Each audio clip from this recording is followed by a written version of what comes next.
Good evening. My name is Odie Hawkins. Today is April 21st. And as promised, here we are on Monday once again.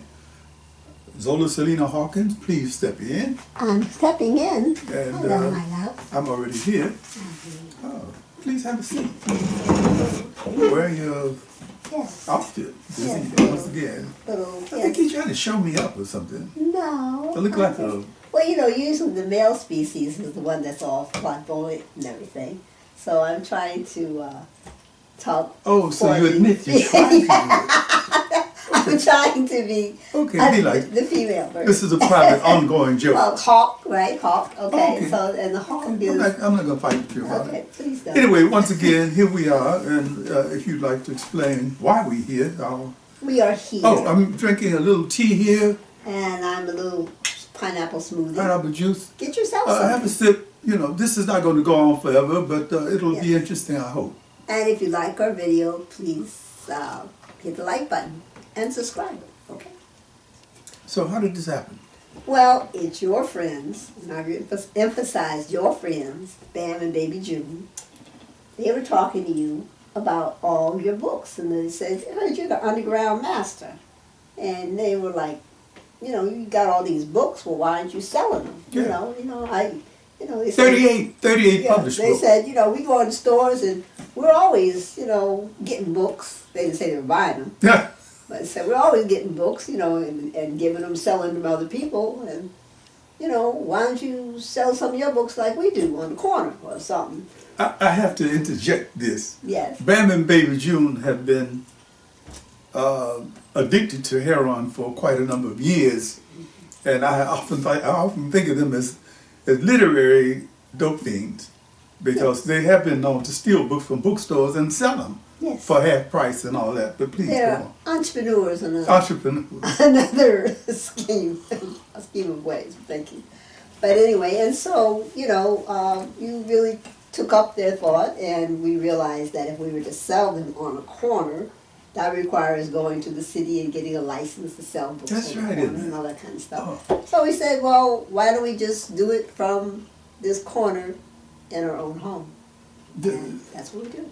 And that's what we're doing. Mm-hmm. Hopefully it is attracting the kind of attention we would like to have. Mm-hmm. And I don't know what else to say other than it seems to be working. Yes, well, you know, I'd like to know how you got about this of writing books. What's this process? Oh, how did I start writing? Well, before I go into that, what are you working on now? Okay. At present, I'm calling it a collage. Actually, I think it's more like a series of short stories. Mm-hmm. But since the short stories are not arranged in any particular genre, they wind up being, in my mind, more collage than anything else. Show you what I mean. Okay. Right now, right here, I have the manuscript, the handwritten. They're all handwritten. Yeah. Oh. He doesn't type. I never learned how to type. I've written at least 100 books, 38 of them published.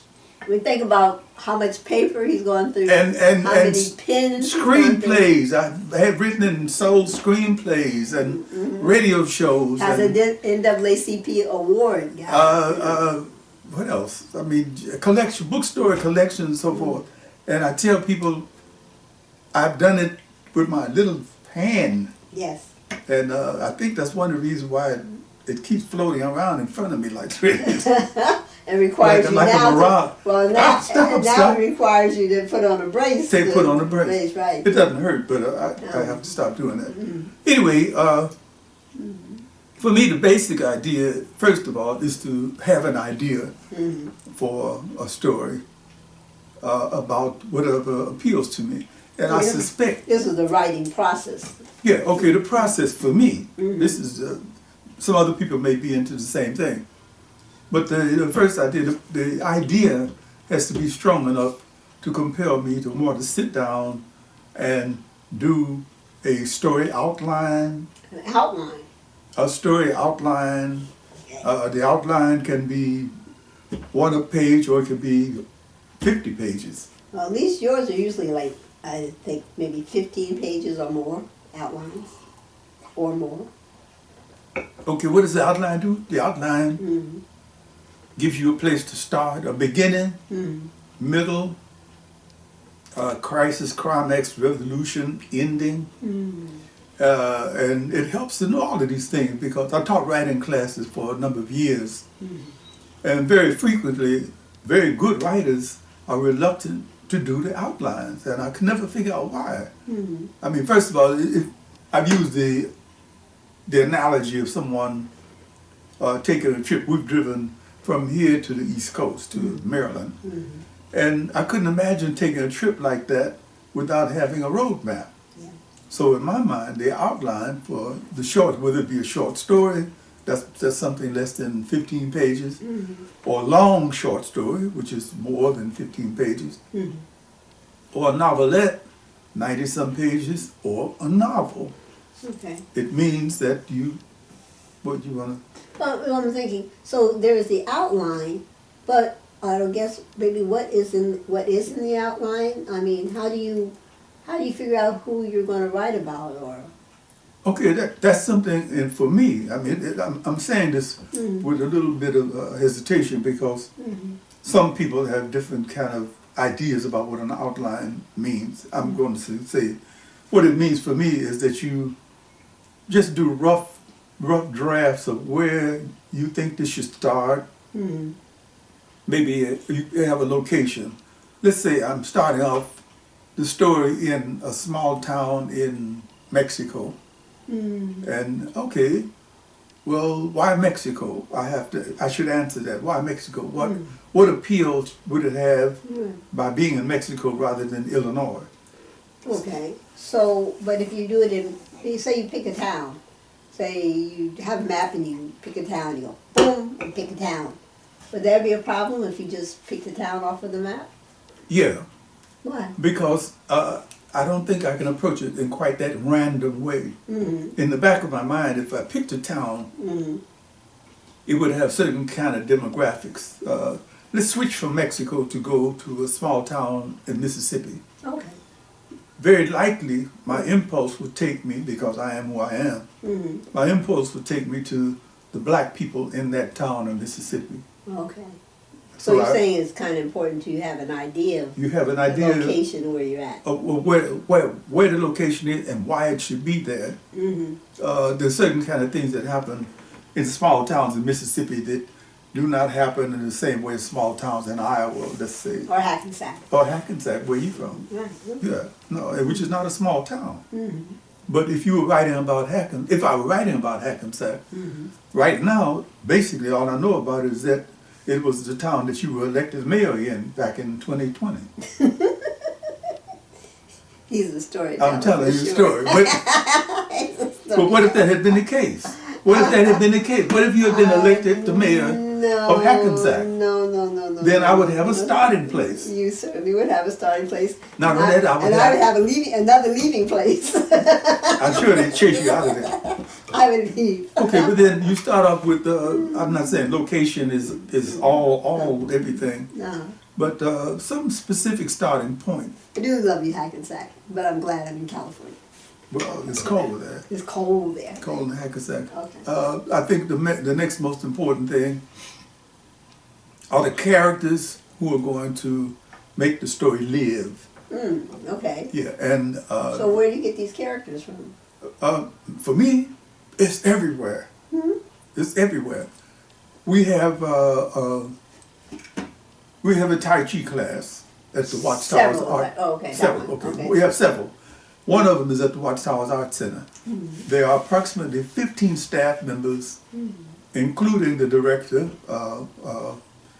Miss Rosie Hooks. Rosie Hooks. Mm-hmm. And I look at each one of them. Saying someone is a character is not necessarily a pejorative. It's nothing evil about it. Mm-hmm.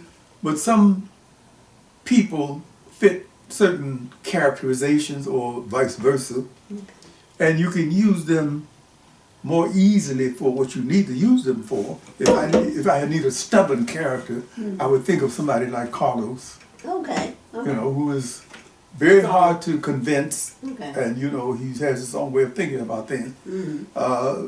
Somebody who is quiet and unassuming but very definite would be Rogelio. Okay. Acevedo. So you personalize the characters, and for me, doing a character profile means that you would do a short, like the police call it, a beef sheet. You would describe the person. You would start off with the physical, go to the psychological, and then the sociological. Starting out with the physical, how tall is this person? How short? How much do they weigh? What do they look like? I've had people give me stories that have no definition of character, so that the person says he was 6 feet tall.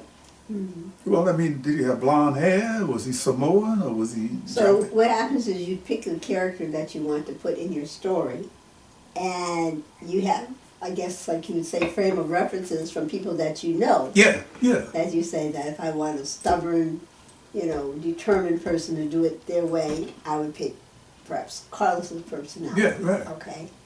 And other, you know, so it's just little bits that you would... I make no part about it, but I feed on everybody. Yes, yes. I feed on everybody. Yeah, okay. Wait, haven't you? I'm sure I've seen myself. You've seen yourself in a whole dozen, and you got a lot more to go. Yes. So once you've done the characterizations, you have to come up with people who seem like people, and who will elicit an emotional feeling from the reader. The people who write and use characters that don't seem real and seem dead and wooden. You ask someone, okay, you just got to read in this novel. You had 5 characters, say 4 characters in the novel. Which was the most outstanding character? Well, that's a problem. Yeah. I have a friend who gave me a book that I think her cousin wrote, and I love fiction, but I can't get through this book because there's so many characters. There's too many characters. There are too many different creatures, you know, from goblins to large rabbits, and I'm overwhelmed. 2 or 3 of the best writing teachers I've ever had. I'm an alumnus of the Watch Writing Workshop, I have to say that. John W. Block, Louise Merriweather, Harlan Ellison, a couple other people's names escape me right the moment. They were very explicit about this. You have to have characters that seem not like characters, but like people. You characterize them, but you make sure that they have more than just simply character. They have personalities. They have personality within the character. You think about somebody like Sherlock Holmes. Oh, okay. And what the writer did with Sherlock Holmes, which made a character that we know was very detail-oriented, who was very specific about how he... Oh, Watson, I see here, the character dropped a bottle top. It was a bottle top from beer. What sort of beer is it? It's called club beer. Right. Club beer. Right. So he's a club beer drinker, which means club beer comes from Ghana. So what I assume this is a black man, an African perhaps, or an Englishman who likes African beer. We'll have to decide. Okay. So there you go, and you begin to figure out things in that way. It can be just that detail. That's the physiological. That's what the character looks like. I'm always saying that, in a sense, the writer is sort of a godlike creature who's creating characters. So you have to be able to determine what and why and when this character is acting a certain way. You should be able to invent the psychology of this character. And some people don't know how to do that because they don't know anything about their own character. Well, in fact, that reminds me of the Twilight Zone one. I saw where this guy had a wife, and apparently she was the wife that he initially wanted, but as he got older, she was not the wife he wanted. and he was always in the front room on his tape recorder creating things. Okay, we're talking in the tape recorder, and it would create. And he told her, be very careful of my tapes. Don't bother my tapes. And so she happened to see a tape that had her name on it. Ooh. And she's like, what's on this tape? And he says, it's when I created you. That's what's on the tape. And she says, I'm tired of your bullshit. Ooh, she said that? She said that. She was tired of his bullshit. And what she did is she took the tape. He said, don't do anything with the tape. Don't do it with the tape. And she threw it in the fire. And then she slowly disappeared. So he kind of sighed. And he picked up his tape recorder. And he started describing a woman that he wanted for his new wife. Right. Okay, Twilight Zone. Yeah.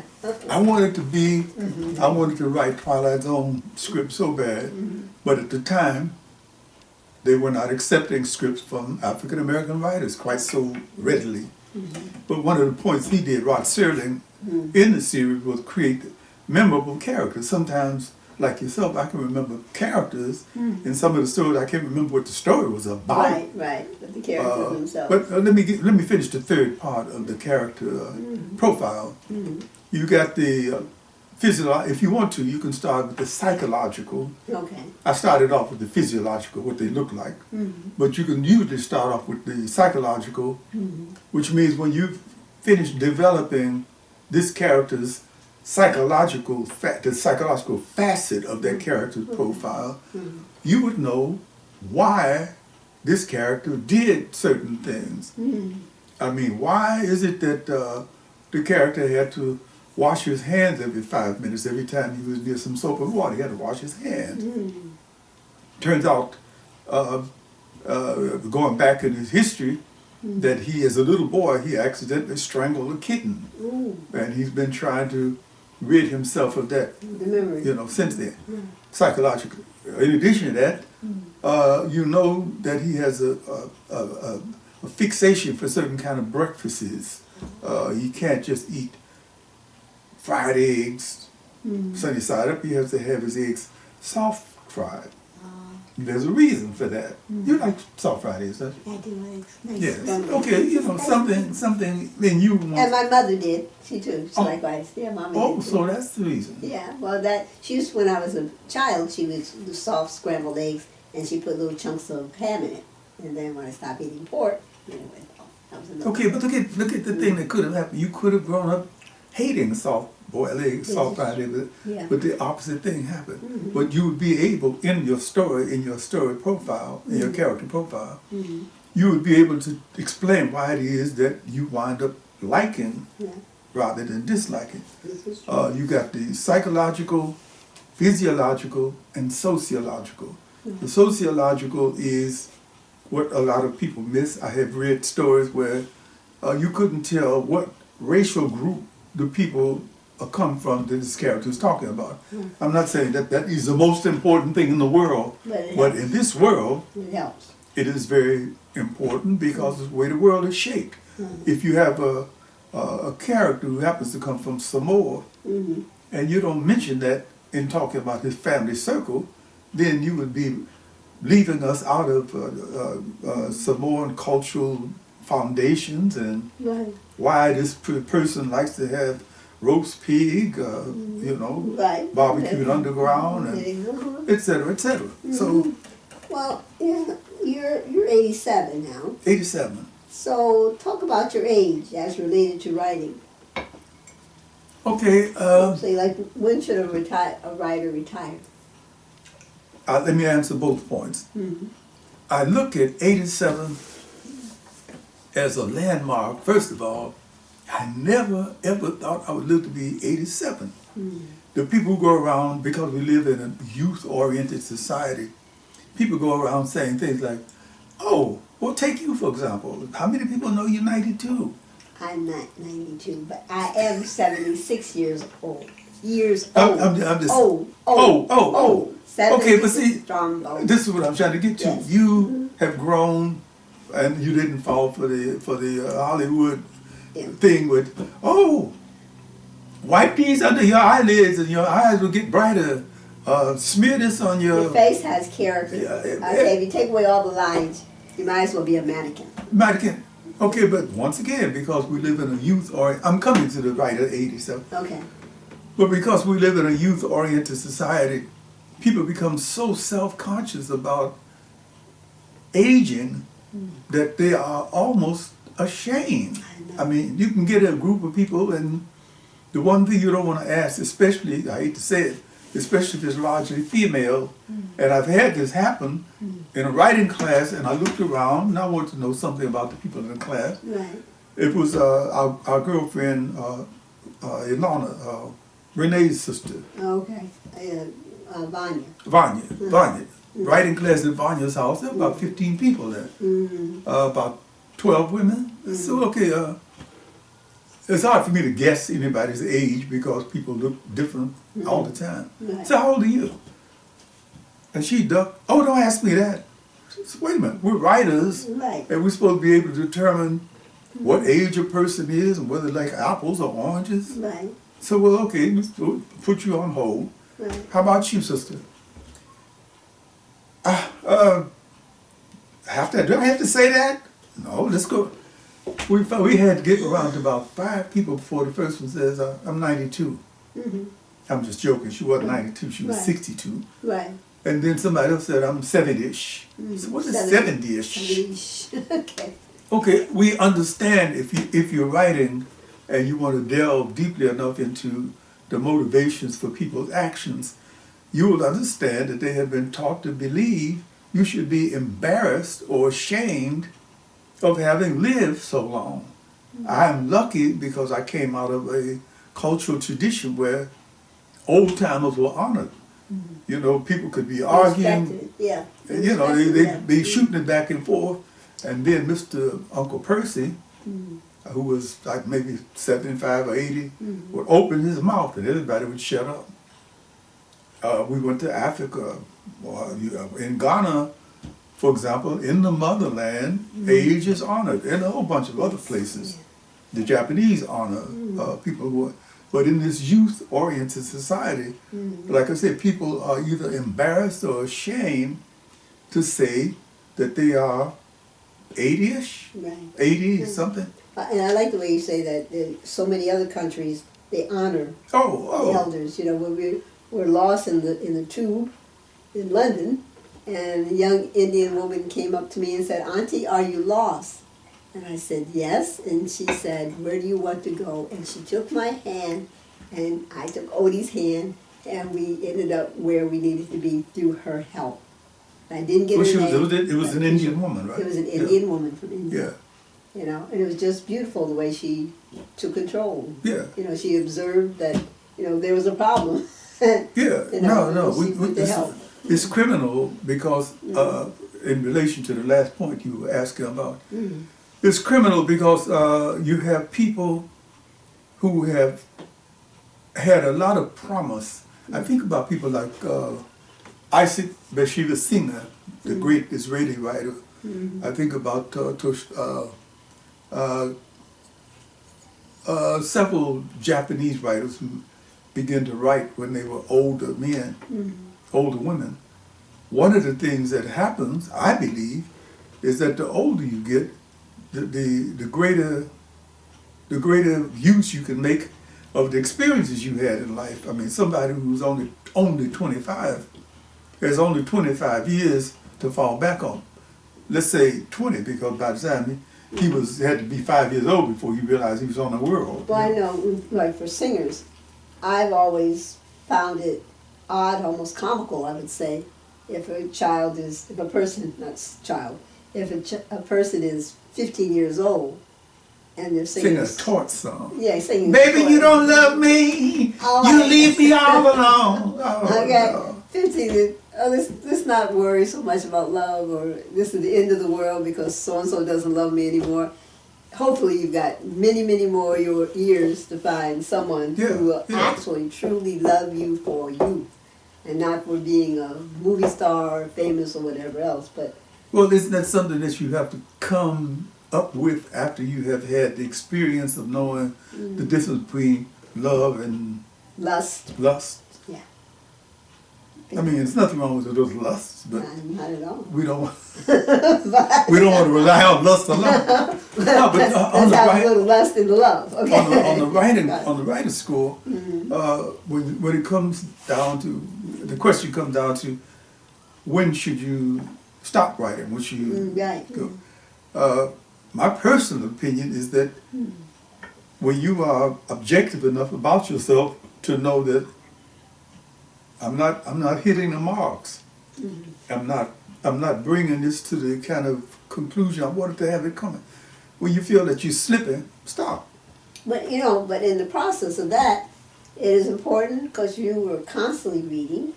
You're very definite on what programs you watch on TV, what you listen on the radio.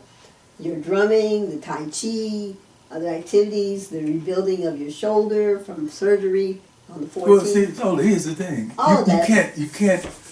You can't really. You can't really talk about people like me because there's no context in the modern age for me. No, really. Yeah, you are. I grew up in the medieval times on the west side of Chicago, where people didn't have telephones. People didn't have telephones. The TV was about this large, if you had one, and if they had one larger than that, it was in the department store downtown, and people would assemble in front of the TV on Friday nights to look at. We saw this in Ghana, where the people, come on, they're watching television. So they were maybe 30, 40, 50 years behind. No, all of the things that were modern now, I've lived up to, and some of them I really can't catch up with because I didn't get the education that allowed me to appreciate it. I'm computer illiterate now. But I'm amazed at 87, you've taken up learning German. No, but I was learning. Easy. Relearning, I should say, reviewing. Reviewing. Okay, what happened, this is also a result, I believe, as an aging benefit. I went to Wilson Junior College for almost a year. And during the course of the time I was there, took a German class for some reason. They had some prerequisites. You had to have a language class. That's one. That's one for your AA. German. Right. Okay, and I got in the class that was taught by a man named Mr. Thomas, not Herr Thomas, but Hello, Mr. Thomas. Hello, Mr. Thomas. And he was so good and so thorough, and I was so good. Not that I was a good German speaker, because I was a good imitator, and I had seen so much of the Jewish people who lived in. We lived in an area here called Jewtown, Maxwell Street and Halsted. The intersection was called Jewtown. There were a lot of Jewish merchants, Eastern European Jews, and they had these heavy accents. Hey, you kid, come here. You want to buy something like this here? You see this? Go home and tell your mother that we're selling these cups here for 30. I don't know. I give it to you for 40 cents. Tell your mother. Bring your mother back here. Don't be a schlemiel. Go and do it. Schlemiel. Hey, you schmuck, come here. I noticed all of the words that sounded kind of slutty were like. He's been stopping her. Stopping. So when the German, this was Yiddish we're talking about, the Yiddishkeit. Then, of course, being an active, curious little boy, I was about 8 or 9 years old, I became a Shabbat Goy for about 2 years. For those who are unaware, Orthodox Jews do not do certain things on the Shabbat, on the Sabbath. This lady lived upstairs, older lady, I can't remember her name. She was a dark presence. All I remember, she had dark clothes on. You want to make a quarter? I want to make a quarter. Do I want to make a quarter? I want to make a quarter. Honest, I do. I do. So she gives me a quarter to come in and turn the lights on and off and stuff like that. But I became aware of certain Orthodox Jewish practices. For example, I became aware of something called a sholem, the meal that you prepare the day before Shabbat so that you won't have to make a meal on that day, big pot of stuff. And some other things that came about. I was bringing this experience to Mr. Thomas' writing class. Right. I got 3 minutes, I hear the bells. Yes. Herr Hawkins, ja?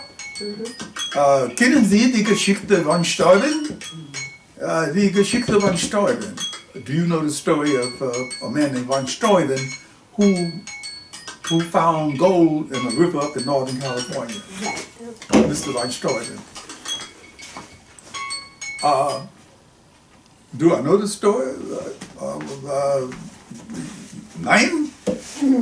But I have the book. Haben Sie ein Buch? So he's okay. Read it. Huh? You know, and, I mean, German can be frightening. You know, we're Wissenschaftlichkeit. You know, 6, 7 syllables long. So I'm revisiting German via Duolingo. Zola is studying Spanish via Duolingo. Because, amongst other things, we have decided, as citizens of the world, we should know more than English. You know, because think about it. You know, here in America, it's important to know English, even though the English may say we do not speak proper English. And other countries, they speak French, German, English, all with, you know, an individual you can find who would speak several different languages. I give you 2 glaring examples. I was in 2 places that I remember. I went to Sweden in 1989 and 19 somewhere like that, and I was staying with a family, a small family, a man named John Askeland, who was Norwegian, who spoke Norwegian, of course, and he was married. His wife was Swedish, so he spoke Swedish. He did business, so he spoke English. He thought German was a piece of cake. You know, he said, I have to reorient my tongue every time I go to Berlin. Right. You know, just to, and he thought nothing of it. And he said, you know, you don't speak anything but English? Well, you know, I mean, you know, it's like a beer thing. You know, it all depends on what kind of English you're talking about. If you're talking about English, no, I mean, this is like, you know, like, you know. We can talk properly. We can talk. We can, of course, talk as properly as we desire. There you go. Or we can just simply get down. You know, so having said that, we're going to end this on this Monday. Okay, your books. Oh, the books. This is why we're here. Yes, your website is www.odiehawkins.com, and your books are being what is it? Archived. There you go. That's the word. Archived at Cal State University of Dominguez Hills. And you can buy the books on Amazon, www.amazon.com, or just Google Odie Hawkins, and you can see so many things that he's done. You can check his website. You can see how he got the NAACP award for Old Sister.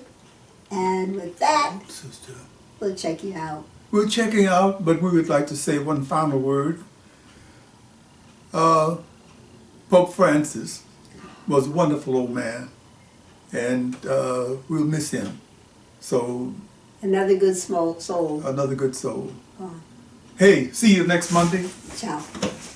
Right here on the corner. Right here on the corner. Right here on the corner. All right.